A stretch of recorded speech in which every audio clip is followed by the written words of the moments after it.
Visokoprečasni i časni oci, draga braćo i sestre, draga deco. Ja zaista ne znam da li je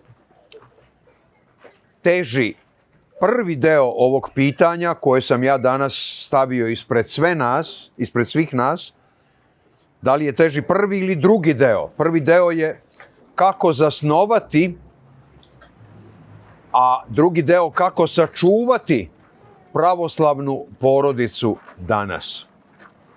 I zaista gledajući ovu našu stvarnost ovakva kakva jeste, čovek ne zna da li je teže zasnovati porodicu ili je teže već jednom zasnovanu porodicu sačuvati. Hajde da vidimo prvo kako mi danas zasnivamo porodicu. Zasnivamo porodicu na osnovu vrlo često potpuno pogrešnih temelja. Zašto to kažem? Zato što je jedan od osnovnih temelja, kada stanemo na njega i odlučimo se za neke dalekosežne posljedice u životu, odnosno događaje koji će imati dalekosežne posljedice, mi to činimo na osnovu osjećanja. I koje je to prvo osjećanje? To je osjećanje zaljubljenosti. Zaljubljenost je divan osjećaj, ali zaljubljen čovek nije normalan čovek. U antičkom svetu ljudima koji su bili zaljubljeni je bilo zabranjeno da budu članovi porote, zato što se znalo da oni neće moći zdravorazumski da donose neku odluku. I ne kaže se uzalud u našem narodu, vidite, naš jezik krije mnoge duboke tragove psiholoških stanja čovekovog bića. Kad se kaže za neko, kaže stao na ludi kamen. Zašto ne kažu da je stao na pametan kamen, na dobar kamen, na mudri kamen, nego se kaže stao je na ludi kamen. Evo kako to ja objašnjavam. Čovek negde od početka ili sredine puberteta, kada naravno hormoni počnu da prave revoluciju u njegovom telu i kada počne da se javlja i taj emotivni život, emotivni u odnosu naravno na približavanje osobi drugoga pola, čovek stvori jedan ram emotivni, taj ram je i intelektualnog tipa, kao ram za naočare, ali nemamo ga na očima, nego ga imamo u svojoj duši i mi zapravo taj ram imamo stalno ispred sebe gde god da se krećemo. I sad vi idete, čovjek ima 15, 16, 17, 18, 20, 22 godine, idete tako kroz život, upoznajete ljude i odjednom naiđete sada na neku osobu, ona uđe u taj centar vašeg rama i vi kažete lepa je, dopada mi se, sviđa mi se i tako dalje. Osjetite leptiriće kako vam lete po stomaku i vi kažete sebi ja sam se zaljubio. I onda na osnovu toga vi jednoga dana kažete pa jeste, ja tu osobu volim, i onda ako je to međusobno, vi nastavite život dalje, odlučite se za brak i krenete životnim morem dalje. Ali vi i dalje imate taj ram ispred sebe. I dalje taj ram stoji i vi svet posmatrate i tu osobu posmatrate kroz taj ram. I jednoga dana, to se uvek desi, na oba nivoa, on ili ona, odnosno i on i ona, urade nešto ili kažu nešto što izađe izvan tog rama. I onda ti kažeš, pa nisam je takvu poznavao. Pa guess what? Nisi je uopšte poznavao, dragi moji. A znaš zašto je nisi poznavao? Zato što nisi ni sebe poznavao. Jer poznavanje sebe je proces koji traje celoga života. To je ono što bi savremena psihologija po rečniku Karla Gustava Junga nazvala individuacija, a mi kao pravoslavni hrišćani to nazivamo oboženje, teosis. To je ono što traje. Nikada ne možete da kažete ja sam potpuno formiran čovek, ja sam ličnost. Ne, mi smo individue koji smo na putu da postanemo ličnosti. I onda naravno dolazi do nesporazuma i ti nesporazumi danas, nažalost, mogu vrlo često da rezultiraju i sve češćim razvodima braka. I pre nego što su uspeli da se uhodaju, mladi ljudi se, nažalost, sve više i više razvode. Po najnovijoj statistici, koja je vođena u Srbiji, kod nas, prosečna starost srpskog mladoženje je između 34,5 i 35 godina, dok je prosečna starost srpske mlade između 30 i 31 godine. Te granice se zaista iz decenije u deceniju sve više pomeraju. Da li ljudi čine neku grešku kada svoje odluke baziraju na stanju zaljubljenosti? Pazite, zaljubljenost je nešto najlepše u životu.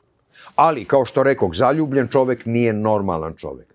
Zaljubljenost treba da pređe u stanje ljubavi, odnosno da se popne ne jednu, nego 3 stepenice iznad da bi bilo ljubav. A ljubav, kada pogledate, po najlepšoj, najsažetijoj i najtačnijoj definiciji koju je ikada iko dao o ljubavi, a to su reči svetog apostola Pavla iz njegove himne ljubavi u poslanici Korinćanima, da ljubav dugo trpi, ne zavidi, ne nadima se, ne traži svoje, ne raduje se nepravdi, a raduje se istini, sve veruje, svemu se nada i tako dalje i tako dalje. To su odlike ljubavi. Ja sam imao običaj tokom moje 34 godine pastirske službe u Južnom Čikagu, da sam svakom budućem bračnom paru, jer svi su morali da prođu kroz jedno bračno savjetovalište, koje je trajalo, zavisi, od 10, 15 pa i više sastanaka, prvenstveno zato što su kod nas uglavnom brakovi bili takozvani mešoviti brakovi. Znači između nekoga ko je Srbin pravoslavne vere ili Srpkinja pravoslavne vere i Amerikanac nemačko, englesko, irsko, poljskog, meksičko, već ne znam kog porekla, ko može da bude rimokatolik, protestant, luteran, episkopalac, bilo šta. I onda zbog tih nepravoslavnih, ali se ispostavilo da je to jako dobro i zbog pravoslavnih, oni jednostavno da znaju u šta se upuštaju. I ja sam namerno vrlo često postavljao osetljiva pitanja za koje sam znao da će kada tada doći u tim mešovitim brakovima. Recimo, ako je mlada nepravoslavna, ona da bi udovoljila želji svog verenika, odnosno, otvoreno govoreći, pritisku njegove familije, ona pristaje da venčanje bude u pravoslavnoj crkvi. Ali ona računa kao majka, dobro, ja ću to izdržati, ali deca će biti krštena u našoj crkvi, u njenoj crkvi. Mi smo imali jedan formular u našoj tadašnjoj mitropoliji Čikaškoj, sad je to mitropolija Novogračaničko-srednje-zapadnoamerička, za sve takve slučajeve i mlada ili mladoženja, znači one koji nisu pravoslavni, nepravoslavna strana treba da potpiše izjavu da se obavezuje da neće svog pravoslavnog bračnog druga ometati u vršenju njegovih, neću da kažem dužnosti, nego njegovog verskog života, i da će sva deca koju im Gospod bude dao, ako bude, biti krštena u pravoslavnoj crkvi. Ja bih to uvek mladencima pokazao i rekao, znate šta, ja sam prvi koji ne veruje u ovaj papir. Jer ja neću jednoga dana da trčim za vama 20 godina od dana današnjeg i da kažem, vidite šta ste vi ovde potpisali, a krstili ste decu u katoličkoj crkvi. Ako ne mogu da vam budem prijatelj i zaista duhovni otac, ja neću da izigravam policajca u vašem životu. Prema tome, to treba da bude stvar vaše savesti. I vi morate sada da se odlučite kakav će biti vaš verski život u braku. I onda tu vidite da tu postoje teme o kojima oni ili ne razgovaraju dovoljno, ili ih jednostavno guraju pod tepih. Sve što se gura pod tepih, jednostavno jednoga dana mora da iziđe na videlo u vidu manje ili veće eksplozije. I verujte, za te 34 godine ja to mogu Bogu blagodaran da kažem, iako to možda malo protivurečno zvuči, bilo je parova, ne znam koliko, 6, 7 ili 8, koji su izašli iz moje kancelarije uvereni da ne treba da se venčaju. I onda ja dođem kući i sad pričam supruzi šta je bilo i tako dalje. I ona kaže, pa šta ti pada na pamet, pa što to radiš, pa to nije tvoj posao. Rekao, izvini, molim te, to baš jeste moj posao. Da ja njima postavim ona pitanja koja će oni neminovno sebi jednoga dana da postave. Bolje sada da se raziđu, nego posle kada bude 2 ili 3 dece. I verujte mi, dragi moji, do dana današnjeg, ja od tih Amerikanaca ili Amerikanki koji su krenuli nekim drugim putem, zasnovali prvi brak sa nekim drugim, izrodili decu, do dana današnjeg mi čestitaju Božić i Uskrs, Uskrs ne redovno, ali Božić uvek, i zahvalni su i kažu hvala vam, u početku smo bili jako ljuti na vas, što ste nas rastavili. Rekao, nisam vas ja rastavio, rastavila vas je logika života o kojoj treba voditi računa. Ali kaže, sada smo vam zahvalni zato što nas je Bog uputio na onu stazu na kojoj smo upoznali ljude sa kojima smo mogli da formiramo jednu harmoničnu bračnu zajednicu. E sada, šta je potrebno da bi se zasnovala takva jedna zajednica? Jedan sjajan, genijalan Rus je pre nekih 40 godina upravo ovde u ovome gradu u Parizu na Akademiji umetnosti rekao studentima, to je bio čuveni režiser Nikita Mihalkov, kaže, vi mladi ljudi, vi ste zaista sve više i više naivni u današnjem svetu. Vi mislite, ako ste zaljubljeni, kao ako volite jedno drugo, da vi sve vreme treba da gledate jedno u drugo. A ja ću vam sada reći nešto što će vas iznenaditi, nastavio je on. Kada dvoje zaista vole jedno drugo, oni ne gledaju sve vreme jedno u drugo. Oni gledaju u istom pravcu. E vidite, to je ono što danas nedostaje. Šta je taj isti pravac? Gde je taj isti pravac? Jer to je jedino što ljude može da sjedini, da približi i da ih drži zajedno na okupu. Za nas, kada kažem za nas, kao pravoslavne Srbe, kao naslednike, ne tek samo jedne tradicije, nego zavetnike. Jer mi smo i danas zavetnici. Zašto? Zato što smo sapričasnici jedne zavetne vere. I Srbi mogu da kažu da se ravnaju po starom, po novom zavetu, ali i po kosovskom zavetu. Jer kosovski zavet je sažetak i starog i novog zaveta. Ispunjenje ljubavi, ako hoćete, u onom najpravilnijem smislu te reči. Ne u vojnom pogledu posmatrano šta se desilo na polju u Kosovu, nego u onom opredelenju za istinu i pravdu Božiju, za carstvo nebesko.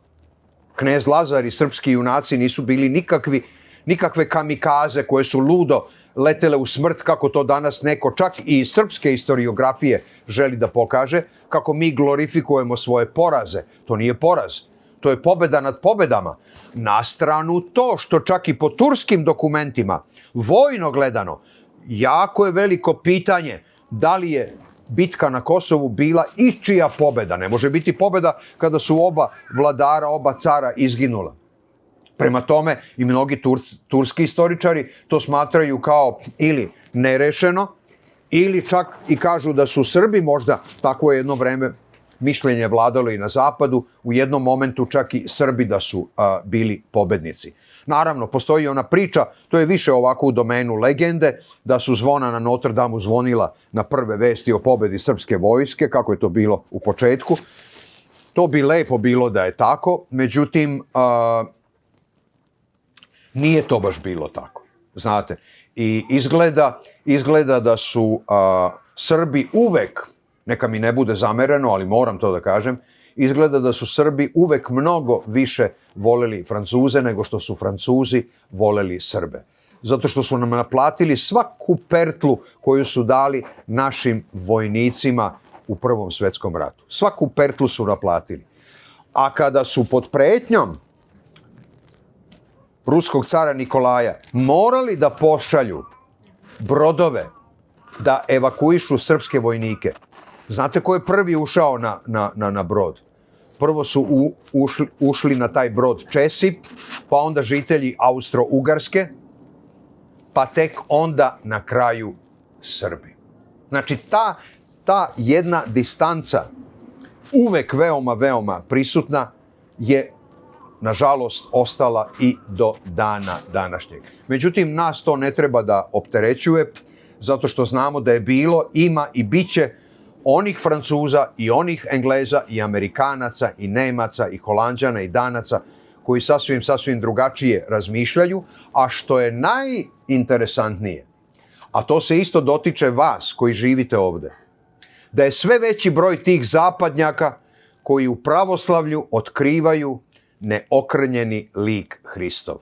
I to je sada pitanje, pogotovo za naš mlad svet.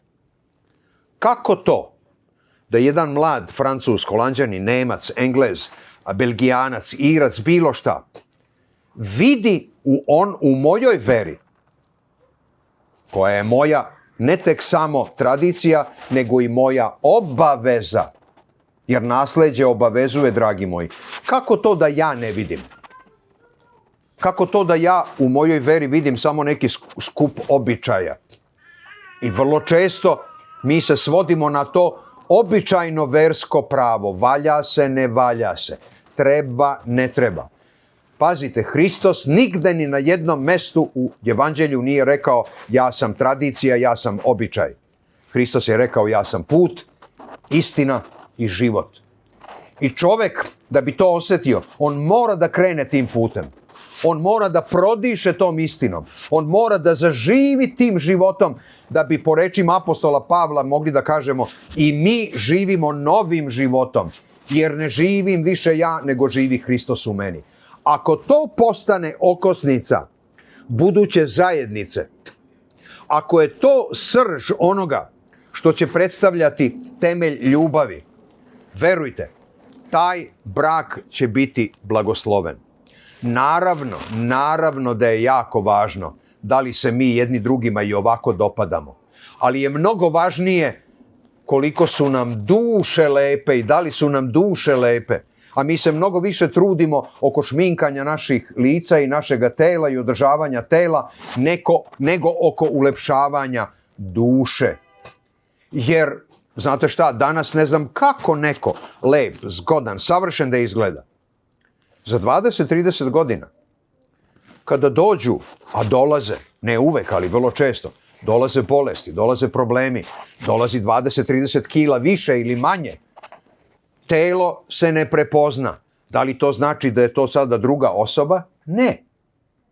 Ako sam ja zavoleo samo i isključivo skladnost i proporcije nečega tela, a nisam se ni potrudio da upoznam šta je iza te fasade, onda je to jedan jako tužan, zapravo tragikomičan splet dešavanja.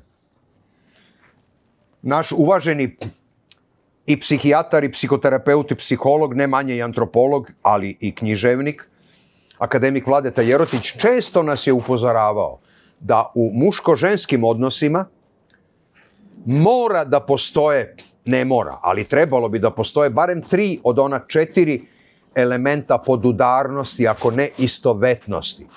To je, ili da kažemo sličnosti, na emotivnom nivou, na duhovnom nivou, na intelektualnom nivou i na fizičkom nivou. A ja dodajem tome i 5. nivo, to je intuitivni nivo, zato što je čovekova intuicija nešto savršeno, ali čovek mora da razabere glas svoje intuicije. Jer vrlo često naše nesvesno nam govori ne samo kroz snove, nego nam govori i kroz glas naše intuicije. Dakle, ako sve baziramo na fizičkoj privlačnosti, koja će jednoga dana nestati, definitivno, ako nema prijateljstva, ako nema vere, poverenja, a poverenje uvek izrasta na terenu vere, ako nema iskrenog onog drugarstva, spremnosti za žrtvu, uzalud je bila fizička privlačnost. Ona će kad-tad potpuno da nestane. A ako se sve bazira pre svega na čvrstoj veri i prijateljstvu, čak i ako ne postoji fizička, dakle erotska privlačnost, ona će se vremenom pojaviti, verujte. Jer ja sve što sam više u susretu sa ljudima, sve što više imam iskustva i sa mlađim i sredovečnim i starijim bračnim parovima, na kraju krajeva i sa svojim sopstvenim brakom, sve više dolazim do ubeđenja da bi ljudi u mladosti, ali to mladim ljudima ne možete vi objasniti, oni to neće da prime.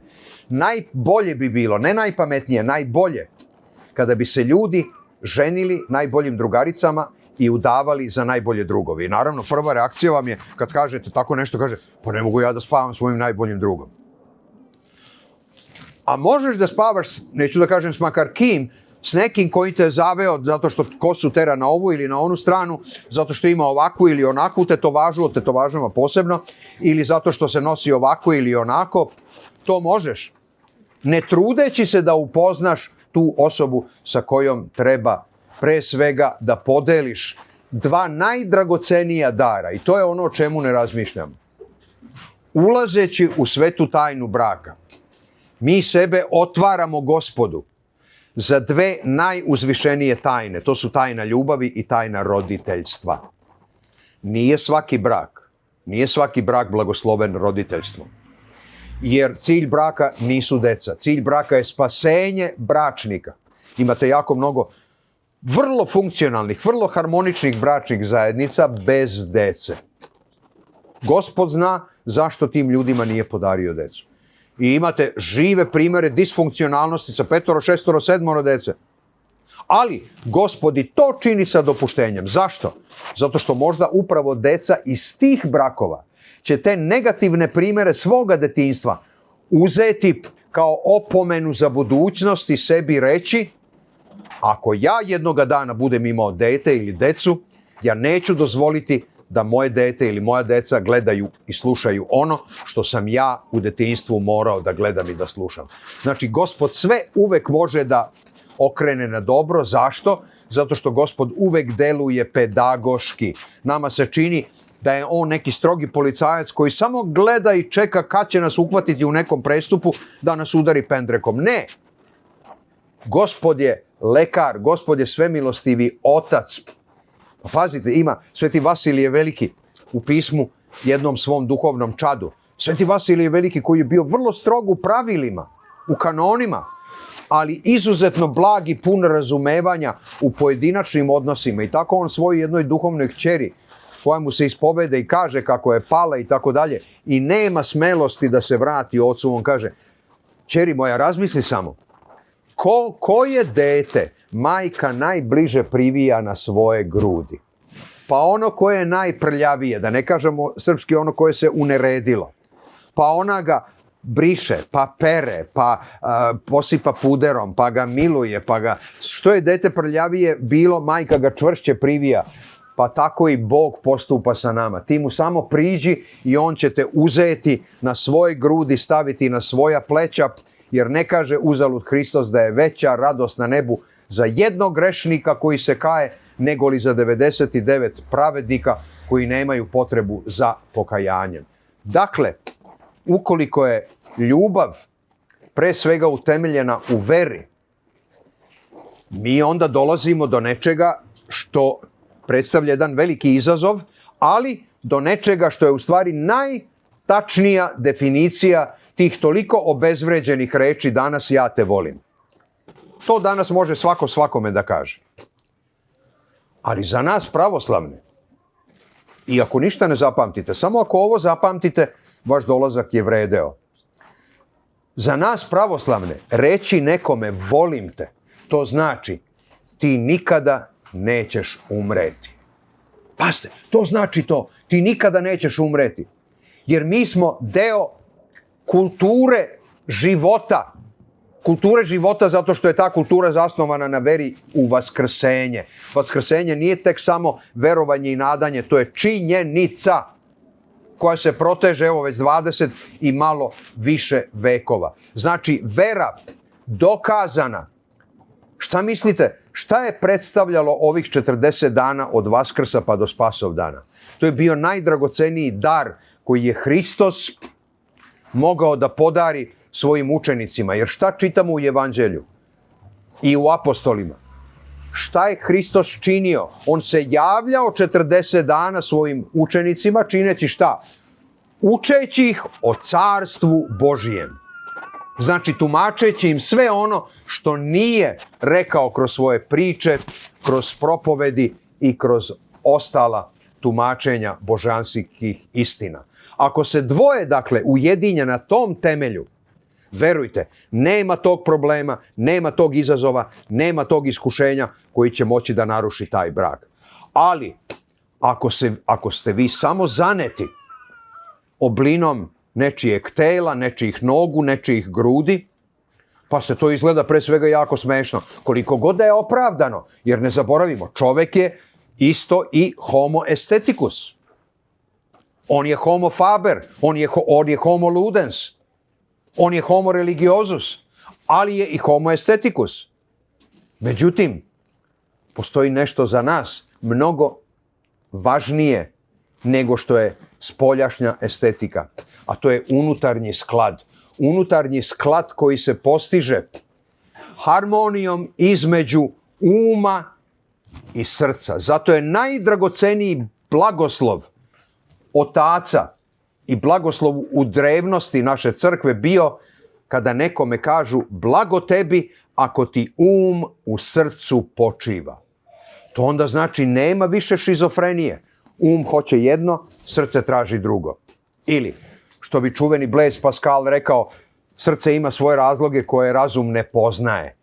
Da ne bi došlo do te dvojnosti, do te podeljenosti, do te bukvalne šizofrenije, jer nažalost savremeni svet živi tu šizofreniju u svojoj svakodnevici.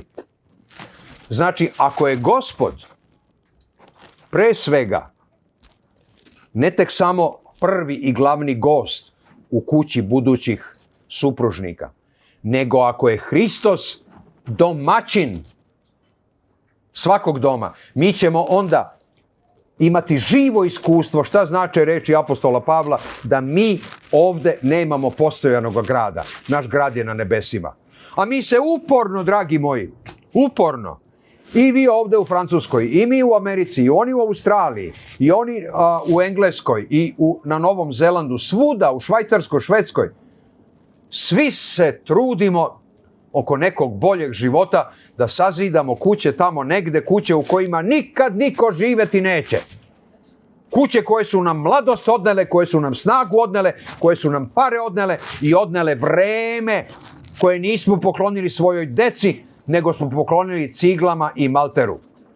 I onda kažemo, jednog dana kad ja odem u penziju, ja ću onda to i to. Nećeš ništa. Onda ćeš imati hodočašće od jednog lekara do drugog lekara i sve što ste uštedeli za ovih 35-40 mučnih i teških godina, sve ćete potrošiti na lekare i sve će to naslediti neko ko neće znati da ceni vaš trud. O tome se radi. Jednom prilikom je bio jedan moj parohijanin, Amerikanac već 3. generacije, čovjek je stariji od mene, bio je sa mnom nebrojeno puta u Srbiji, inače jedan od naših najuglednijih čikaških advokata, koji je branio i mnoge naše haške zatvorenike.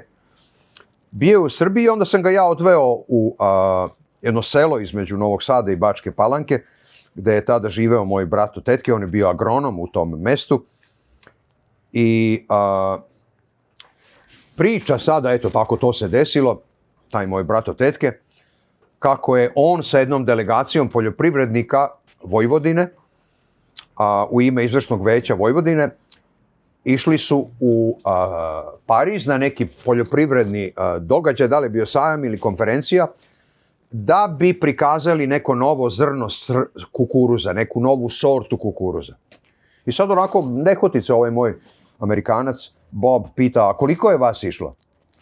Pa kaže, išlo je nas 11.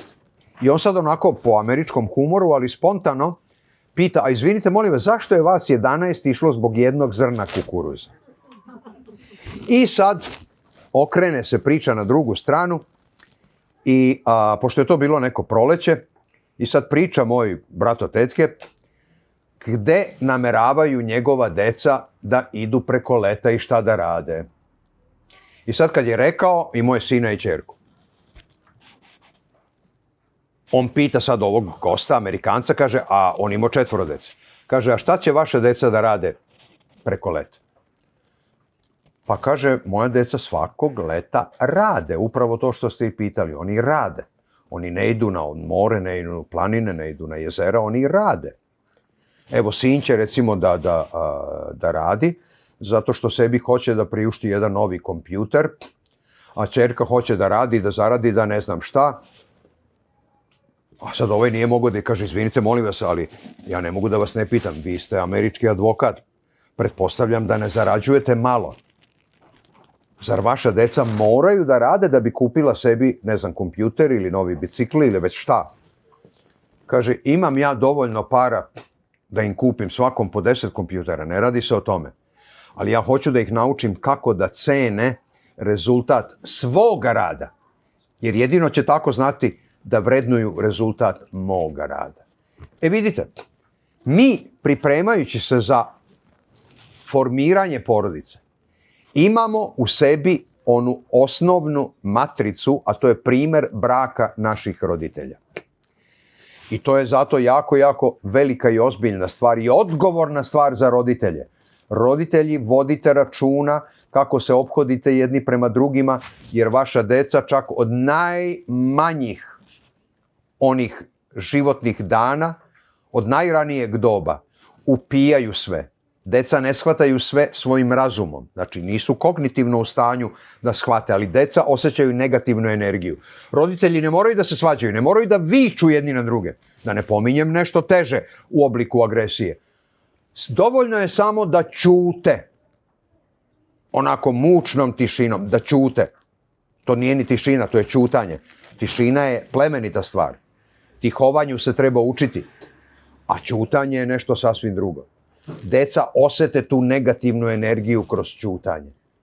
I to se sve prenosi u njihovu emotivnu matricu na osnovu koje će oni jednoga dana graditi svoje živote. I danas kada mi neko sa 40, 50, 60 godina dođe i žali se na svoje probleme, ja ga obično u početku, to biva već poslednjih 15 godina, sve češće, po iskustvu nekako pitam, rekao, izvinite, molim vas, da li možete da mi u 2, eventualno 3 prosto proširene rečenice opišete kvalitet braka vaših roditelja? Onda kad krenu, onda kažem, to vam je dijagnoza. Znači, nije ništa sa vama, nego se vratite malo unazad. A posebno bi bilo interesantno, i to treba razgovarati sa majkama dok su još žive i dok se sećaju, i o tome danas psiholozi, posebno oni koji se bave takozvanom prenatalnom psihologijom i prenatalnom medicinom, vode jako mnogo računa, kakav je bio kvalitet začeća. Da li je to bilo u obostranoj želji, obostranoj ljubavi, da li je bilo sa blagodarnošću Bogu ili, kako se to često u našem narodu kaže, omaklo se. Pa ne može, dragi moji, život da se omakne. Život je dar Božji, najdragoceniji dar. To ne može da se omakne. Ako se po našem mišljenju i omakne, onda je to opet intervencija Božije pedagogije, da bi Gospod jednoga dana to dete koje se omaklo nečemu nauči. Jer znate šta, ako se dete omakne, po znacima navoda, ako se desi, koji je sljedeći korak? Majka kad tad u određenom periodu, ne do kraja, ali u određenom periodu trudnoće ispoljava negativan stav prema tom plodu, malte ne mržnju, a dete to osjeća. Dete osjeća svaki pozitivan i svaki negativan osjećaj svoje majke. Kroz šta prolazi majka, kroz to isto prolazi i dete. Prema tome treba voditi računa o tome kakav je kvalitet tog začeća i kakav je kvalitet svakoga dana. Naravno, ne možemo mi uvek da budemo medeni jedno drugom. Ali ljubav nije u tome. Ljubav je u tome i da se ne slažemo, ali da se ne svađamo. Znate, danas većina psiholoških škola na zapadu brak vrednuje ne po količini nežnosti, ljubavi, količini poklona i tako dalje, već brak vrednuju po vrednosti rasprave. Jer rasprava ne podrazumeva u isto vreme i svađu. To što kod nas, po našem mentalitetu i našim karakterima, mi čim se raspravljamo odmah, jedna povišena reč izaziva drugu, još višu, glasniju i onda na kraju je tu svađa. I onda više niko nikoga ne sluša. Zašto? Zato što niko nikoga ne čuje. I onda uvek moj savjet je i mlađima i starijima koji doživljavaju različite krize, nema tog braka koji nema ranjivost, koji ne prolazi kroz traume. Nemojte nikada da se raspravljate o važnim i osetljivim stvarima onda kada dođete sa posla. Jer onda ste na dnu vaše i emotivne i svake druge energije. I onda samo gledate ko će koga da izaziva. Ti jednu reč, ona dve. I tu je, svađa je rezultat koji je neminovan. Ne, sačekaj 2-3 dana. Sačekaj 2-3 dana. Pa onda kad je mirna atmosfera, onako uz čašicu vina,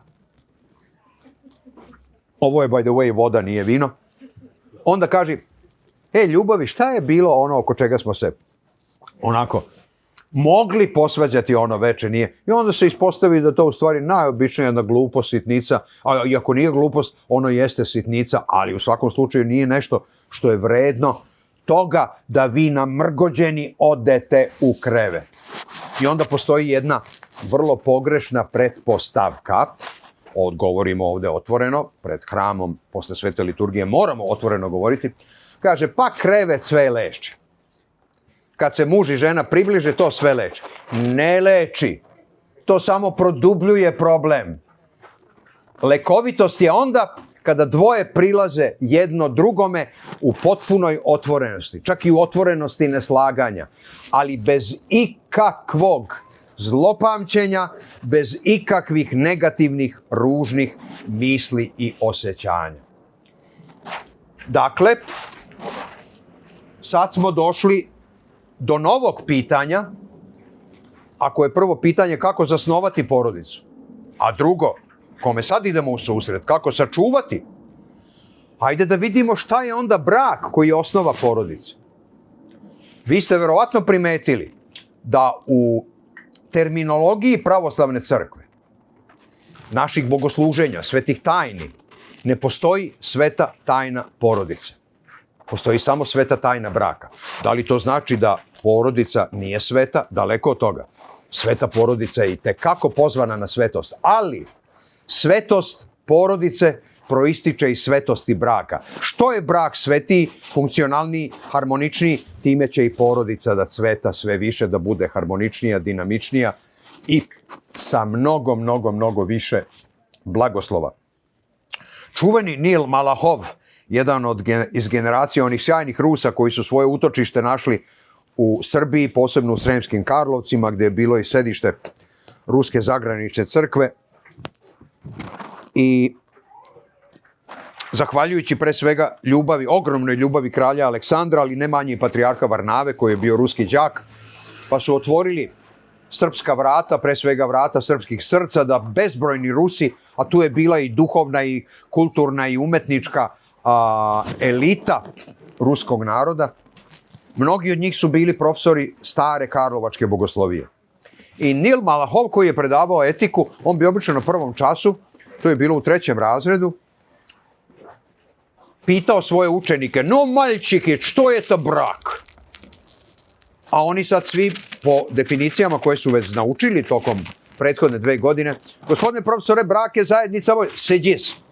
Šta je brak? Brak je, ne znam ovo, seđis. I onda on na kraju kaže, maljčiki, brak, eta podvig. Brak je podvig. Sada, mi treba da krenemo u jedno detaljno raščišćavanje i tumačenje bezbrojnih reči u našem divnom srpskom jeziku. Mi ne razumemo mnogo reči koje koristimo. I onda zar je čudno da ima toliko nesporazuma.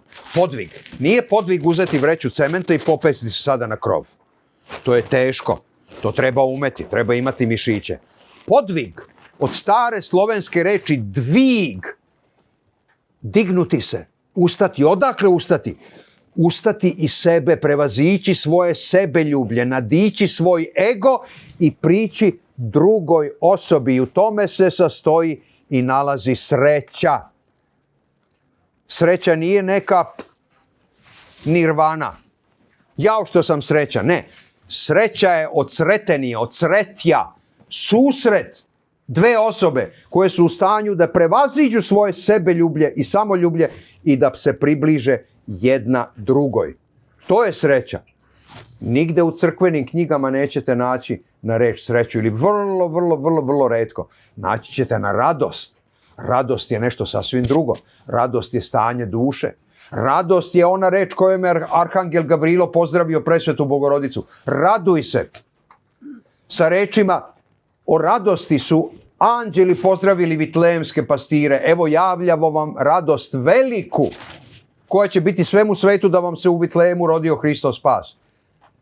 Anđeli govore radujte se ženama mironosicama. Apostoli se obradovaše videvši vaskrslog Gospoda, ali kada? Tek onda kada im on otvori da razumeju pismo. Pazite, to je jako važan moment. Nije samo, ja verujem, idem u crkvu, palim sveću dok sveštenik čita evanđelje i tako dalje. Ne, kad on čita evanđelje, kad se čita apostoli evanđelje, onda se ne pale sveće, onda se ne okreće i ne, kako si zdravo, ja vidiš što lepo izgledaš. Ne, onda se sluša ono što je reč Božja. Nije to reč oca Slavka, oca Miloša ili đakona Nikole. To je reč Božja koja se nama govori, nama i danas, svakoga dana, svakog praznika, svake nedelje. Evanđeljsko čitanje je drugačije. I mi smo dužni da upijemo to, jer to je snaga kojom ćemo živjeti od ponedeljka do subote. Lako je biti hrišćanin nedeljom. Lepo se doteram, našminkan, dođem u crkvu, svi me vide, ćao, poljubimo se, ljubimo vazduh, u stvari jedni pored drugih. A onda, Boga mi, treba živjeti to hrišćanstvo od ponedeljka do subote. I onda vidimo koliko smo svi licemeri. Ovdje čitamo da bude volja tvoja. Da bude volja tvoja, pa i na srpskom i na francuskom, da ne bude zabune. A od ponedeljka do subote govorimo, ne, ima da bude onako kako ja kažem. Pa izvinite, a gde je tu mesto za Gospoda? Vidite, sad dolazimo na prag odgovora na to drugo pitanje. Kako sačuvati tu porodicu? Kako je sačuvati? Sačuvati je tako što ćete pre svega roditelji, ako vas Gospod blagoslovi darom roditeljstva i darom ljubavi, sejanja ljubavi, što ćete pre svega od crkve, od doma zapravo stvoriti malu crkvu. Što će vaše dete i pre rođenja da stasava u atmosferi molitve. Što će otac i majka svako veče pred polazak na spavanje zajedno da se mole Bogu. Ne samo da se mole jedno za drugo, namršteni, nego zajedno da se mole Bogu. To itekako ima uticaja na živo, a nerođeno dete. Pazite, to dete koje je u utrobi, bez obzira u kom stadijumu trudnoće, ono je živo, a nerođeno. A posebno kad se dete rodi. I onda, dete koje stasava u jednoj takvoj atmosferi, koje zna šta znači stati pred porodične ikone, Hrista, presvete Bogorodice, slavsku ikonu, koje osjeća i prepoznaje miris tamjana, to dete neće pasti u nesvest kada dođe prvi put u 14. godini u crkvi, pa što mi kažemo sloši joj se. Padne u nesvest zato što nikad nije imala kontakt sa tamjanom. Zato što se kuća nije kadila svake subote i uoči svakog praznika i na Božić i na Vaskrs i o danu slave i tako dalje. Znači to da postane svakodnevno. Ja u tim mojim predbračnim savjetovanjima sa mladim budućim bračnicima često sam umeo ovako malo da ih šokiram, pa onako usred nekog razgovora o nečem drugom, a ja njih pitam, rekao, izvinite molim vas, a gde ste, svakako ste razmišljali o planu vašeg budućeg stana, kuće i tako kako će to da izgleda. Gde ste mislili da stavite ikonu u spavaćoj sobi? A oni onako me čudno pogledaju pa kažu, a zar ne treba ikona da bude u dnevnoj sobi kao na najprominentnijem zidu. Pa rekao da, to je slavska ikona i naravno uz nju obavezno Hristova i ikona Presne Bogorodice. Ali u svakom pravoslavnom domu svaka prostorija treba da ima ikonu. A oni onako gledaju kao, pa i spavaća soba? Rekao, upravo spavaća soba. Upravo spavaća soba. Jer vi pre svetog čina ljubavi, pa vi treba Bogu da se pomolite. Malo njih me je gledalo čudno kao pre onoga Bogu da se moli. Rekao, znate šta, to nije ono. To je najdragoceniji dar koji je Bog podario čoveku. Prema kome mi imamo veoma neodgovoran odnos danas. To je dar seksualnosti. Kao mogućnost, to nije garancija, to je mogućnost da će se iz tog odnosa ljubavi i potpunog jedinstva, duhovnog, emotivnog, intelektualnog, fizičkog i intuitivnog po želji i po mogućnosti stvoriti, odnosno blagodaću Božijom da će se pojaviti novi život. Pa šta vi mislite, ako ugasite svetlo i odete ispod Jorgana, da Bog tamo nije prisutan? Da Bog ne vidi, da Bog ne zna? Pa mi se ponašamo toliko naivno, mi smo gori od dece. Kod dece bar postoji onaj element kad je neko detinje naivan. A postoji ona druga karakteristika kad je neko detinjast. Mi odrasli ne smemo da budemo detinjasti. Mi bi trebalo da budemo detinji. Detinj i detinjast nije isto po značenju. Dakle, Gospod je svuda prisutan, ali moramo i mi sveštenici voditi računa o tome kad, šta i kome govorimo. Jedan mlad čovjek je sve to što sam ja govorio doslovce ispunio. Tako da sam ja bio šokiran kad sam otišao prvi put kod njega i njegove mlade supruge da im osvetim novu kuću. Ja sam video da i u WC šolji, da iznad WC šolje na zidu stoji ogroman krst, a i u tušu stoji krst. Pa rekao, Jovane, crni, pa zar si i ovde? A on kaže, oče, ako je Bog prisutan u spavajućoj sobi, kako to da ga i ovde nema? Pa rekao, imaš pravo, naravno, ali nemoj zaboraviti, čistima je sve čisto. A to kako ćemo biti čisti i da li smo uopšte čisti, to je sada pitanje preispitivanja svačije savesti ponaosob. Dakle, kako sačuvati tu porodicu? Verujte, nema težeg, nema odgovornijeg, ali nema slađeg zadatka nego danas. I to uopšte nije velika razlika da li tu porodicu treba da sačuvamo u Parizu, u Čikagu, u Sidneju, u Londonu, u Cirihu, u Svilajncu, u Beogradu, Subotici, Vranju, Pirotu, u Herceg Novom, bilo gde u Hercegovini ili u srpskim krajinama, u Republici Srpskoj, bilo gde. Svuda je danas podjednako teško. Zašto? Zato što je uticaj kneza ovoga sveta dopro do najudaljenijeg zaseoka. Znači, mnogi ljudi su kod nas obuzeti time i u ono vreme, pogotovo kada su krenuli ti biometrijski pasoši, pa su bili protesti i treba, to je zvig, zveri i tako dalje. I onda ja kažem, znate šta, ako hoćete da budete dosledni i da budete zaista u pravom smislu čuvar pravih vrednosti, morate da se oslobodite 2 predmeta koje svako od vas ima. Ako hoćete da izbegnete žig zveri. I ako hoćete zaista da budete čuvari onoga što je ispravno. Vi morate pre svega da bacite, ne tek da ugasite, nego da bacite svoje mobilne telefone. Pa kako? Pa ne mogu, pa tu mi je ceo život. U tome i jeste. Kome pripada taj život? Pazite, naši telefoni su sada ugašeni. Ja se nadam. Osim ako nemate direktnu vezu sa nebom. Onda može da zazvoni. Ali, zamislite vi sada, koliko različitih frekvencija i putem tih frekvencija, koliko različitih poruka prolazi sada kroz ovaj šator, dok mi ovde sedimo i razgovaramo. Svako od vas možda prima između 3, 5 ili 10 poruka dok traje ovo naše zajedničko promišljanje.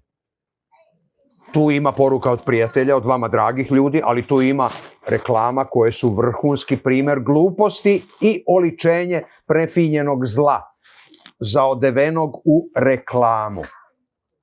Znate, to je kao kad idete našim gradićima po zemlji Srbiji, koja danas živi mnogobrojne tragedije, ali jedna od tragedija je u tome da zemlja Srbija ima 8.000 osnovnih škola, a 14.000 kladionica i kockarnica.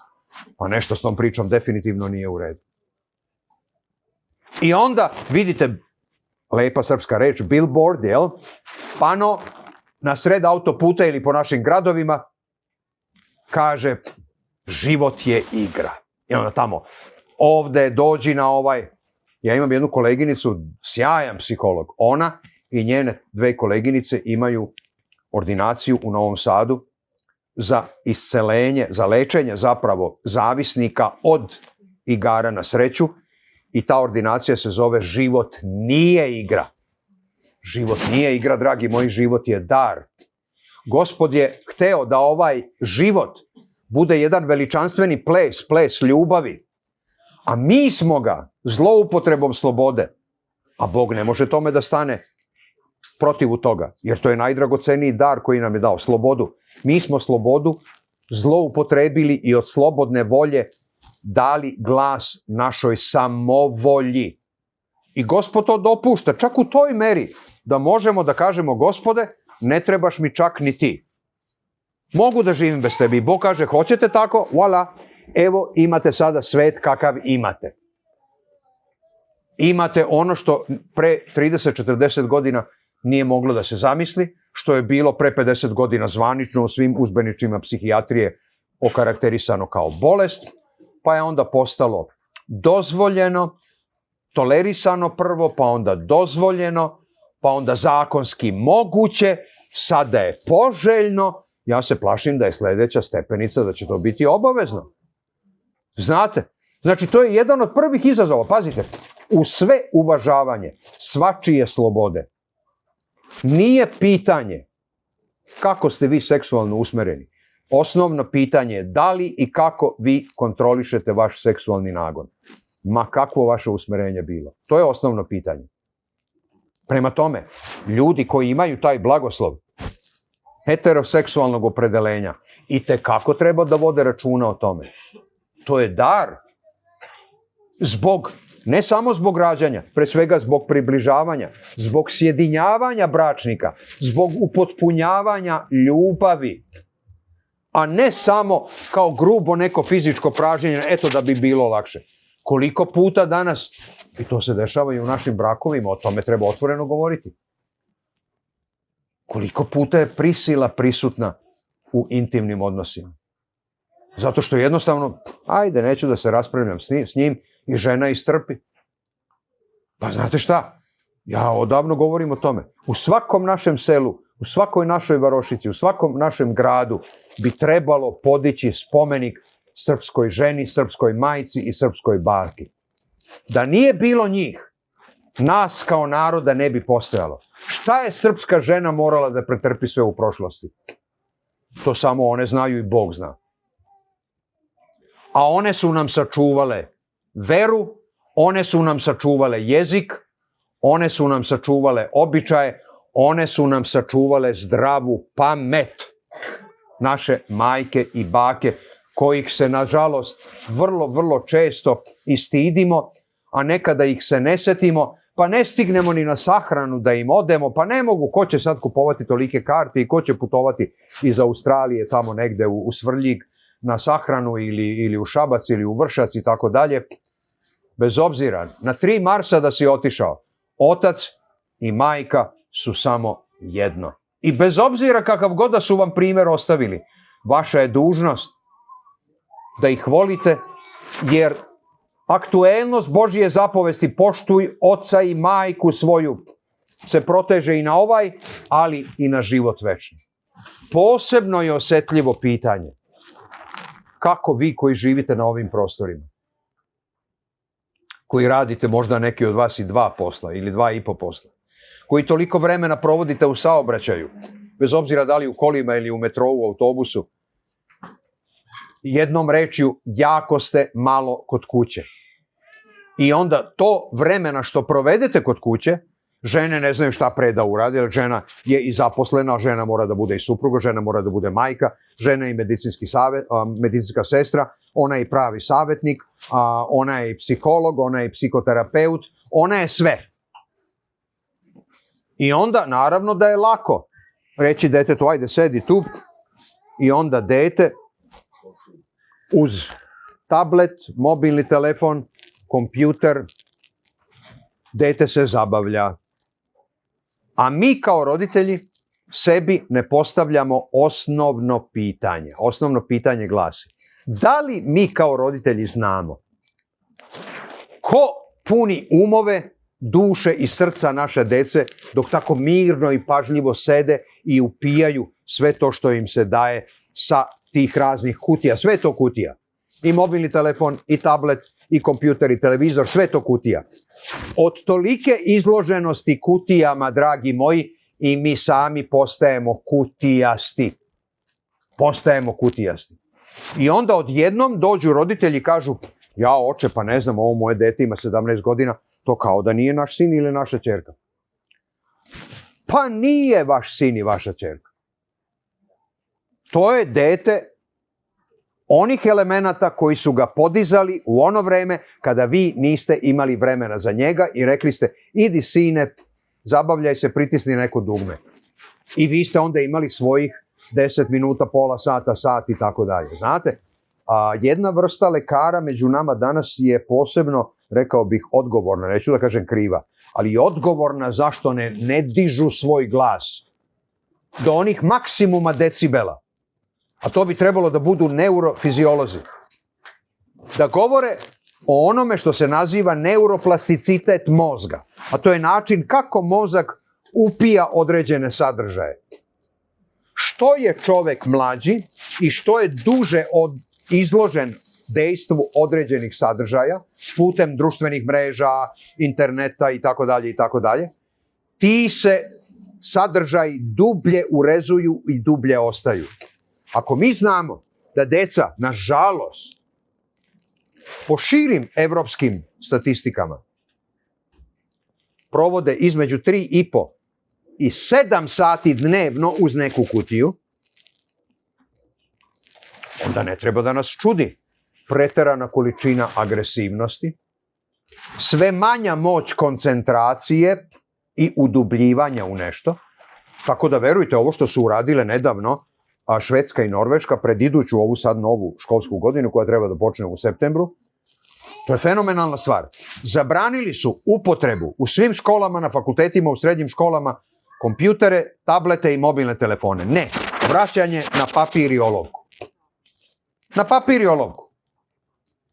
Zato što po statistikama i koje se vode svakih 10 godina, to su prvo krenuli da rade Švedska s ove strane okeana i Kanada sa druge strane okeana, onda im se pridružiše nekoliko drugih zemalja zapada, rade to sada i Rusi, i došli smo do jednog zastrašujućeg podatka. Sve tu negde do početka 2000-ih, do 2005. godine, kažem, računa se na svakih 10 godina. Svaka generacija od posle Prvog svjetskog rata pa do 2000-ih je bila na neki način naprednija, neću da kažem pametnija, ali naprednija od prethodne. Sada mi više ne prisustvujemo nikakvom progresu mlađih generacija, nego naprotiv regresu. Mladi jesu sposobni da otvore onih 11 prozorčića i da na svim tim prozorčićima budu aktivni. Ja namerno izbegavam reč ikonu, mi pravoslavni znamo šta je ikona i nećemo da dozvolimo obesvećivanje ikone u komunikacionim domenima i u, naravno, kompjuterskoj tehnologiji, nego to su prozori, Windows. Šta god to značilo. Ali, to isto dete koje ume da bude aktivno na 11, to je fenomen rasute pažnje. On nema mogućnost skoncentrisane pažnje da pročita jednu stranicu nekog teksta i da onda to prepriča u 10 rečenica. U ovom tekstu se radi o A, B, C, D. I onda kao rezultat toga imate Anu Karanjinu na 27 stranica. Čuj, čak 27 stranica Ana Karanjina. Ili Rat i mir na 32 stranice. Znate, to su stvari koje i tekako treba da zabrinu pre svega nas kao roditelje. Ali, šta je to ono osnovno što nedostaje? Nedostaje živi kontakt. Čega su mladi željni? Deca, čega su željni? Željni su pripadnost. I ako vide da ih mama i tata stalno guraju, ne guraju ih fizički, ali odguraju od sebe, nemaju vremena. Pa moram da radim za tebe, moram da radim da završim onu kuću tamo negde u Žagubici ili gde već. A treba... Kome se to zida?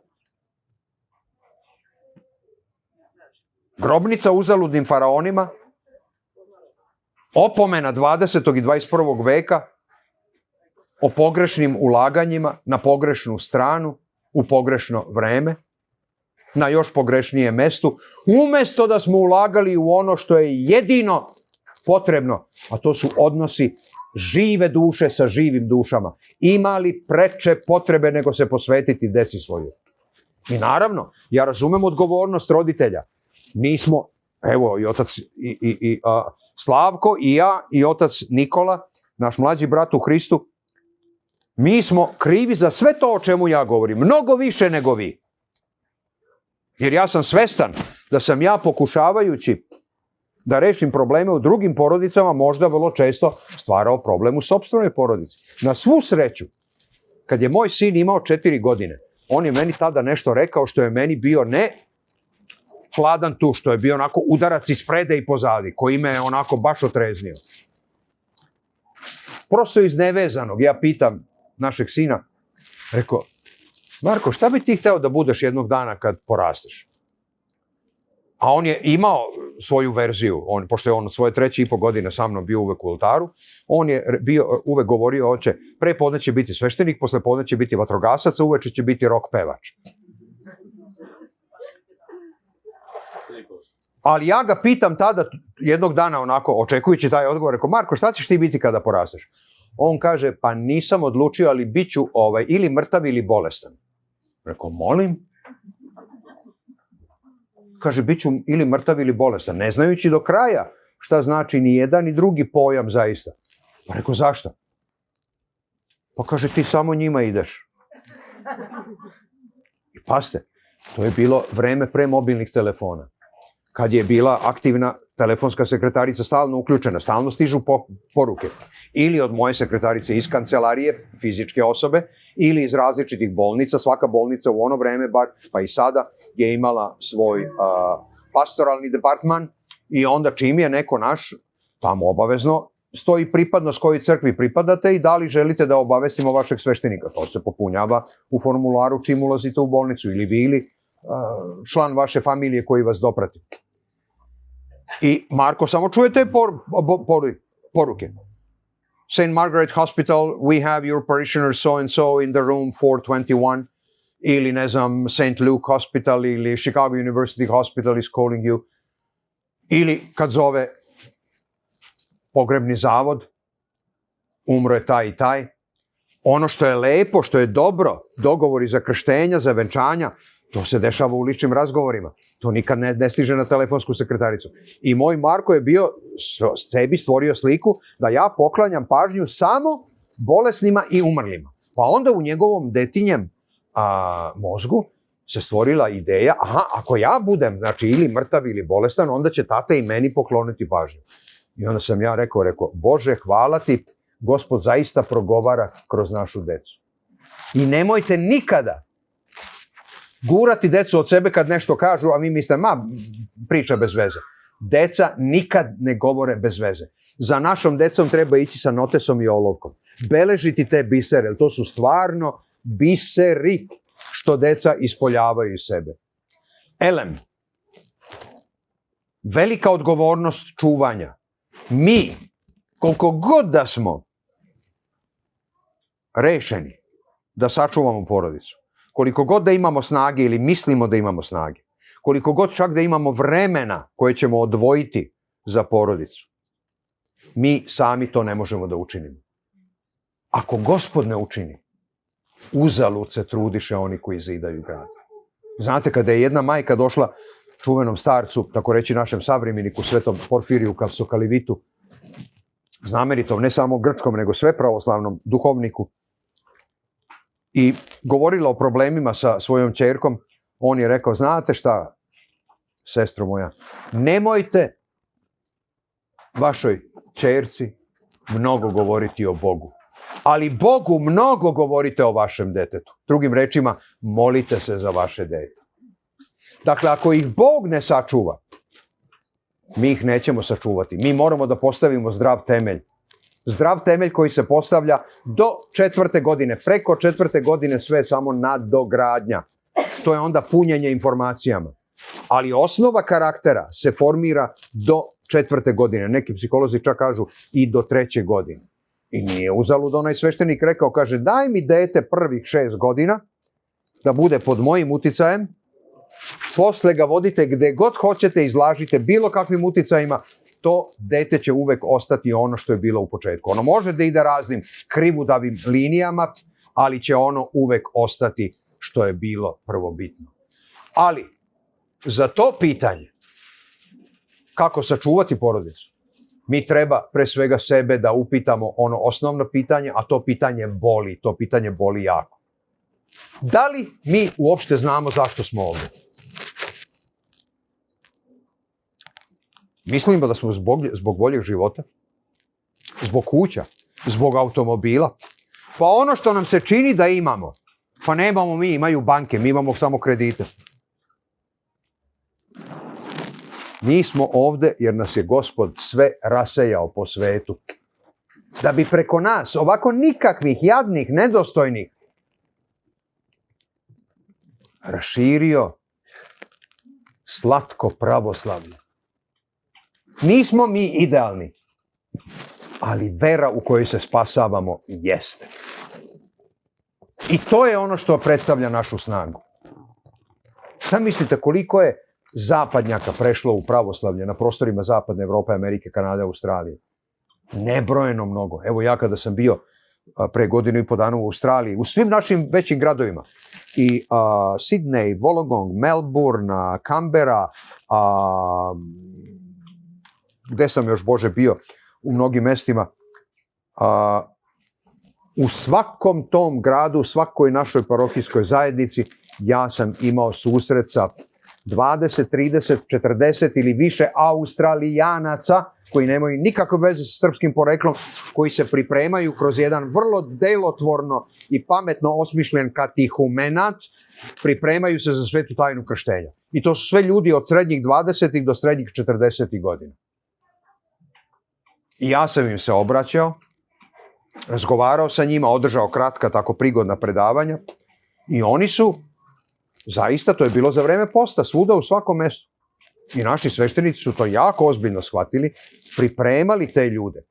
Samo jedna osoba u svim tim gradovima, znači od preko 200 tih katihumena koje sam ja upoznao i sreo u Australiji ili koliko ih je već bilo, samo jedna osoba nije bila katihumen, jedna Indijka koja je slučajno došla zato što njen dečko se pripremao da, koji je Australijanac, pripremao da postane pravoslavan kroz svetu tajnu krštenja u našoj crkvi. I sad svako je nešto pitao, neko pitanje postavi, jedino ona nije, ja nisam znao ko je ona. I ja kažem, zašto vi ne postavite, rekao gospođice, jedno pitanje? Pa ona kaže, pa ja nisam ovde zbog čega su ovi ostali, ja nemam nameru da pređem u pravoslavlje, znate, ja sam Indijka, a ja sam Hindus po svom ubeđenju. Rekao, stvarno? Rekao, znate šta, bez obzira na nepostojanje vaše namere da budete pravoslavni, ja bih vam zaista čistog srca preporučio, ima to i na engleskom, da vidite kako je jedan od naših najvećih, kako ne i najveći mislilac, pisac i teolog i duhovnik 20. veka, sveti vladika Nikolaj Velimirović, uzvišenim i divnim rečima pisao o tradiciji i duhovnosti Indije. Ne o svemu, ali o onome što vredi. Kaže, stvarno? I ona sad pita svog tog dečka, kaže, si ti znao o tome? Kaže, ne, nisam. Pa rekao, on kao Australijanac nije ni dužan da zna. Ali evo, ja vam preporučujem, možemo se dogovoriti, ako nema ovde, ja ću vam poslati iz Amerike, postoje prevedena dela Svetog vladike Nikolaja, gde se to nalazi, čisto da, i posle me je interesovalo, i ja čujem da je ona ove godine bila u broju onih koji su se spremali za krštenje i da je na Veliku subotu primila krštenje, a na prvi dan Paske se prvi put pričestila zajedno sa svojim dečkom i na jesen, ako Bog da, treba da bude njihova svadba i oni su sada deo Srpske pravoslavne crkve. Naravno, to stavlja među nas i jedan poseban izazov. Izazov ne samo zbog tih došljaka, nego i zbog naše dece, koja, ruku na srce, sve slabije govore srpski, a sve tečnije i sve češće i sve više govore, bilo engleski, bilo nemački, bilo francuski, bilo već koji god jezik, švedski ili tako dalje i tako dalje. Koliko god se mi protivili tome, pazite, došavši u ovu zemlju, sviđalo se to nama ili ne, ne sviđa nam se, ali mi moramo priznati, došavši u ovu zemlju, mi smo, kako to naš narod kaže, dali danak sudbini. Tačka. Ali, ako svoj boravak, svoj život, svoju vezu sa crkvom vidimo na prvome mestu, kao deo misije, a nije to što sam ja hteo ili što je moj otac hteo 60-ih, 70-ih godina da dođem u Francusku, Nemačku, Švajcarsku, ne. To je Bog sve tako isprepletao naše puteve da se mi ovde nađemo, da negde u nekom gradu na zapadu, na vrhu čudno izgledajuće kupole, bilo srpske, bilo ruske, bilo rumunske, bude krst, pa da se neki Francuz, Nemac, Španac, Šveđanin ili bilo ko drugi Holanđanin zapita šta je ovde? Šta se ovde dešava? Pa da uđe unutra i da uprko svemu tome kakvi smo mi, da bude zagrljen tom našom toplinom. Mi smo vrlo čudan narod, ali nemojmo zaboraviti, ovi zapadnjaci, koji sve manje topline u sebi imaju ili uopšte nemaju, oni ne mogu da se ne ogreju na vatri naše topline, koja je na jedan divan način iskazana kroz naše gostoljublje, gostoprimstvo, kroz naše divne običaje. Sve oni to nemaju. Ali, onda kad oni vide da mi svu težinu prebacujemo upravo na običaje i po kom receptu je pravljena gibanica i ako nije tako kao što je bilo u selu moje babe, onda ti nisi dovoljno pravoslavan. Zato što u selu tvoje babe se pravi drugačije, a to nije pravoslavno. Ostavimo se tih stvari. Ono što nas jedinjuje i osnovni recept jesu 3 sastojka, vera, nada i ljubav. Od toga se kuva ručak, dragi moji, životni ručak od ponedeljka do subote. Nedeljom dolazimo i hranimo se snagom blagodati, snagom svetih tajni, snagom reči Božje, snagom susreta jednih sa drugih.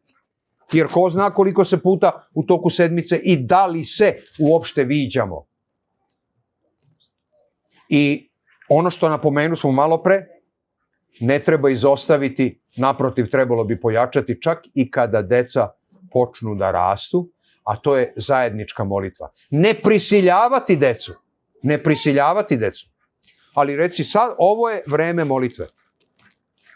Verujte, u onim porodicama gde su deca od početka osetili da je vrhovna vrednost porodice svetost braka mame i tate, a ne šta će se učiniti i kako će se ugoditi princu i princezi i da oni budu postavljeni na pijedestal koji im ne pripada. Deca su najveći dar Božji, to je tačno, ali od dece ne treba praviti male bogove, jer ti mali bogovi će sutra postati vaši tirani. Koliko danas ima agresije od strane dece nad roditeljima i što je posebno bolno, nazovi zrelih, klipana i tupana od 40 i 50 godina koji prebijaju svoje majke po Srbiji. Za 1000 ili 2000 da bi on mogao da ide u kladionicu. Znate, naše crne hronike nam mnogo govore o našim karakterima. Treba okretati nekad one stare stranice, ima ona divna knjiga Dvornikovića, Karakteriologija. Jugoslovena, on je to pričao u jednom i pisao u jednom mnogo širem kontekstu, ali sve je to blizu, sve je to veoma blizu. A to je sve direktan rezultat odsustva svetosti tamo gde svetost treba da se živi svakodnevno, a to je porodica.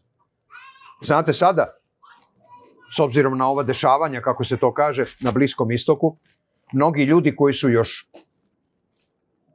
zimus ili još prošle jeseni uplatili hodočašće u Jerusalim, pa kad im je propalo, jer retko ko je bio spreman da krene putem tog rizika i da ide da vodi sad grupu u Jerusalim, sad tokom ovog ratnog sukoba, bez obzira što neke grupe su ipak otišle i kažu da im nikad nije bilo lepše. Jerusalim nikad nije bio mirniji nego ove Paske. Mnoge naše agencije su većina, 90% su odustale. I onda je silan svet bio razočaran. I meni se obratilo dosta njih i rekli, eto sad propašće nam ovaj Uskrs. Rekao, molim vas, jel vi čujete sebe šta govorite? Kako će vam propasti Uskrs? Pa neću moći da idem u Jerusalim. Rekao, gospođo, shvatite, ne govorim ono što ja mislim. Evo, jedna rečenica svetog Ave Justina Popovića koji je napisao i rekao ovo. Ako ne vidiš svetost i lepotu u cvetu u tvojoj bašti, uzalud ti je put u Jerusalim. Pasha je u otvaranju svakoga cveta. Pasha je u otvaranju vaše duše kada ljudi prolaze kroz nas, a ne u zatvorenosti srca i umova. Blagodatni oganj je u svakoj svećici svakog pravoslavnog hrama svuda na svetu ona svećica koja je upaljena od one prve sveće koju sveštenik upali i podeli taj blagodatni oganj. To je blagodatni oganj. Oganj vere koji je svuda prisutan. Da nije tako, crkva bi postojala samo u Jerusalimu i nigde više nego u Jerusalimu. A Hristos je rekao učenicima, idite po svemu svetu. Načinite sve narode mojim učenicima. Kako? Krsteći ih u ime Oca i Sina i Svetoga Duha. To krsteći se ne zaustavlja, dragi moji, samo na činu krštenja. To znači sebe osenjivati znakom časnog krsta na svakome mestu svuda. Ne onako demonstrativno, gordo, ponosno, evo da vi vidite ja sam pravoslavac. Ne. I u skrovitosti svoga srca može to tajno. Ali Bože, sačuvaj me od ovoga zla. Bože, blagoslovi ovo jelo danas. Ne samo nedeljom i oslavi. Svakoga dana, pred svaki doručak, ručak i večera, ta hrana mora da ima blagoslov Božiji na sebi. Pa ne možemo mi imati, dragi moji, srećne porodice pored toliko hrane koja se danas baca. I u pravoslavnim porodicama. To vam je dokaz vere. Ne interesuje me koliko sveća palite u crkvi, ali me jako interesuje koliko hrane bacate. Jer to je dokaz da li hranu primate sa blagodarnošću ili ne. Davnih godina, krajem 70-ih, jedna moja učenica, tad sam predavao veronauku našoj deci u Cirihu, dok sam tamo živeo kao postdiplomac, i govorili smo o tome, odnosu prema hrani. I sad kaže jedna devojčica, koja je već uveliko majka velike dece sada, kaže, dobro, ajde kažite vi meni, pod pretpostavkom da ja ovaj moj i izvadi sendvič koji je ponela od kuće, da u neko doba ga uzme kao užinu. Ako bih ja ovaj sendvič sada htela da zapakujem i da pošaljem tom nekom gladnom detetu u Vijetnamu, Kambodži, onda su to bila aktuelna žarišta u svetu, ili bilo gde u Africi, svuda ima gladne dece, taj sendvič, dok bih se on spakovao, odneo na poštu, dok bi prešao mora i okeane, on bi se pokvario. Prema tome, moja dobra volja ničemu ne bi služila. Devojčica imala 11 godina, vrlo trezveno razmišljala i govorila. Rekao, to je tačno, ali znaš šta? Kada bi ti držala sad taj sendvič i pojela 3/4 i uvek ostane onaj jedan deo u kom ima još malo i salame i sira i ne znam čega, ili skoro pola sendviča, i sad to hoćeš da baciš. Zamisli da te u tom momentu posmatraju oči tvoje nepoznate, ali postojeće drugarice ili druga sa nekog drugog kraja sveta, neko ko je gladan i ko bi dao sve na svetu da ima taj delić koji ti hoćeš da baciš. Prekrsti se, pomisli na to dete i pojedi, jer to dete bi bilo mnogo srećnije da zna da si ti to ipak pojela, nego da si bacila. Vidite, stvari uopšte nisu tako jednostavne kako se nama čine.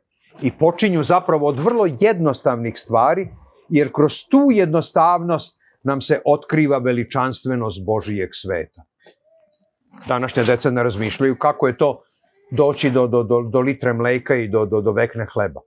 Odeš u prodavnicu, u marše ili ne znam kako se zovu vaši lanci ovde, kupiš mleko, kupiš hleb, kupiš sve. Deca nemaju pojma, nemaju o tome šta kako zaista dospeva na našu trpezu. I polako se približavajući kraju, ne mogu da vam ne ispričam jedan događaj zašto je vezan sa Francuskom. 70. godina je bilo u onoj Jugoslaviji jako mnogo studenata iz takozvanih zemalja nesvrstanog pokreta. Oni su dobijali stipendije, uglavnom su studirali medicinu, mašinstvo, arhitekturu, agronomiju, biologiju i tako te egzaktne stvari. I to je bilo vrlo talentovanih i dece iz njihovih uglednih porodica.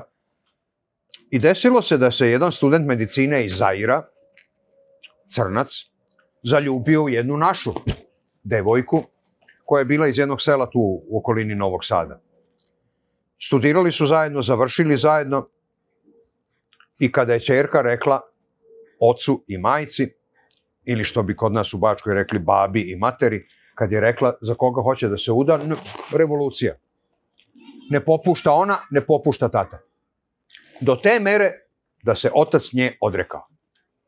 I ona je rekla, u redu, nećete ovako, onda mi biramo naš put. Pošto je ona odlično govorila francuski, Zair je nekad bio francusko govorno područje, oni dođu lepo u Pariz, oboje su vrlo lako dobili posao, perfektno govorili francuski, bili odlični, pokazali se kao vrsni stručnjaci, kasnije postali sjaj, već su odavno u penziji. I ništa, nikakvog kontakta. Majka iz sela je nekako nekim putevima, kako to majke samo znaju, uspela da uspostavi kontakt sa ćerkom. Rodilo se unuče, sin. Mali je već 4 godine. Mešanac, onako plav, svetlo plav, ali kuštrava kosa, afrofrizura. Sladak mali. 4 godine govori perfektno i francuski i srpski. I sad nekako mama onako kljuc, dan po dan ubedi muža, kaže ajde, imaš to jedno jedino unuče i to jedno jedino dete, sutra ćeš umreti, a šta će biti od tvog života? I on pristane, ajde neka dođu. I sad naravno ne možeš ti od sela sakriti da će to biti. Sad selo došlo, pa što kažu na plot se onako nalaktili okolo da vide kako će to sve da izgleda. A mama razglasila svima da će oni doći tu oko 2 sata posle podne i sad tu se kuva, peče, zaklalo se sve što trči po dvorištu. I dolaze njih 3 u ono vreme Ajkulom. Ajkula je bio najveći Citroen u ono vreme, to je bio auto limuzina, zaista ohoho. Pa se još onako podiže i spušta, jel? Ja sam voleo Citroen, moj prvi auto je bio Spaček, drugi auto je bila Dijana, to je bila slovenačka verzija Spačeka, uvek sam Citroene vozio dok sam bio u Srbiji, u Švajcarskoj. I sad Zet, crnac, da se on ne bi našao u nebranom grožđu, on je rešio da svoju glavu drži što duže u gepeku i da vadi kofer i tamo po nekim kesama je muljao, samo da ne bi morao da priđe sad da se pozdravlja sa tastom, sa koga zna da ga ne očekuje sa ljubavi. A ćerka, da bi izbegla susret sada sa ocem, ona priđe majici i sad ruke šire, u lica se ljube, ko u narodnoj pesmi, suze idu, a mali 4-godišnjak, gde će, šta će, on sad prišao jedinoj slobodnoj osobi, a to je bio deda. I sad deda, da bi i on izbegao da ne mora odmah da se sreće sa ćerkom i zetom, on uzme tog malog i sad on ide po dvorištu i objašnjava mu, kaže, evo vidiš, kaže, ovo je svinja, to je prasetovo mame, a ovo je prase, to je svinjino dete, a ovo je tele, to je kravino dete, a krava je teletova majka. I sad tako mu objašnjava, imali su onako napredno domaćinstvo, sve gde je šta, kad u jednom momentu tamo iz kraja dvorišta ćuran veliki raširio krila, a ćuran ume da bude ko zmaj. I raši ono, krene brzo da trči, a dete nema kucad mali, 4-godišnjak Parižanin, on se pribio uz dedu. I tu se rodila ljubav. Ali deda nije mogao da ne iskaže i svoju gorčinu skupljanu godinama i kaže onako, smeša kroz brke, ali onako ozbiljno kaže, šta je? Ćurana se plašiš, a da ti je lav riknuo, smejao bi se.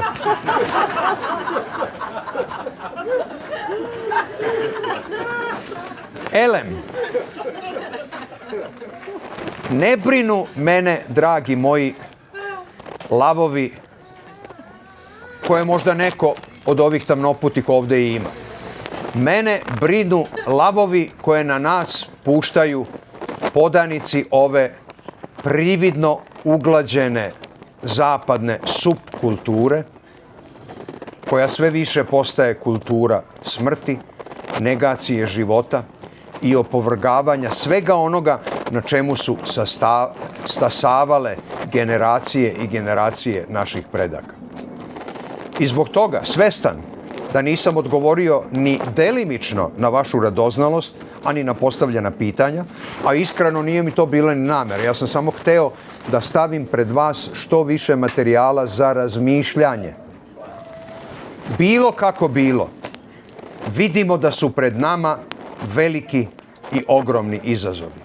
I bez obzira gde da živimo, Hristove reči ostaju aktuelne i u Srbiji, i u Francuskoj, i u Americi, kao što su bile u njegovo vreme i u srednjem veku i danas.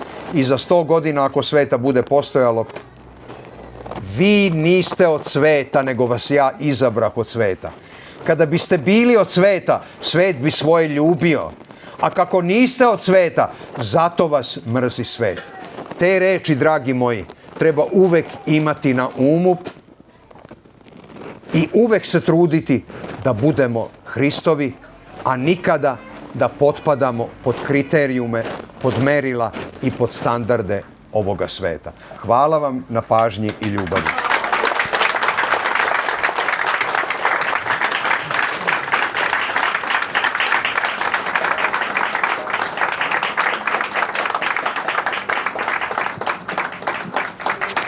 Dragi naš oče, još jednom zahvaljujemo vam od sveg srca na svoj pažnji, ljubavi, brizi koju ste nam podarili, vremenu koje ste izvolili da dođete ovdje kod nas, da nas poučite, uputite i kao znak, mali znak pažnje od naše parohije, jednu lepu ikonu nebeske Srbije, pošto ste upravo tu Srbiju došli da pomognete da sačuvamo, da očuvamo i da uvek bude ona ta kojoj stremimo, a ne neka druga. Mali znak pažnje od naše parohije za vas. Hvala vam.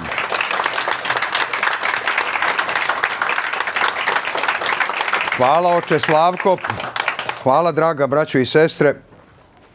I moje posljednje reči za ovaj put, nadam se da je ovo samo bio prvi moj dolazak, ne i posljednji. Čuvajte uspomenu na ove dane kao posebno nešto dragoceno i vredno. Ja znam da se vi spremate za veliki poduhvat, za pripremu za gradnju crkve.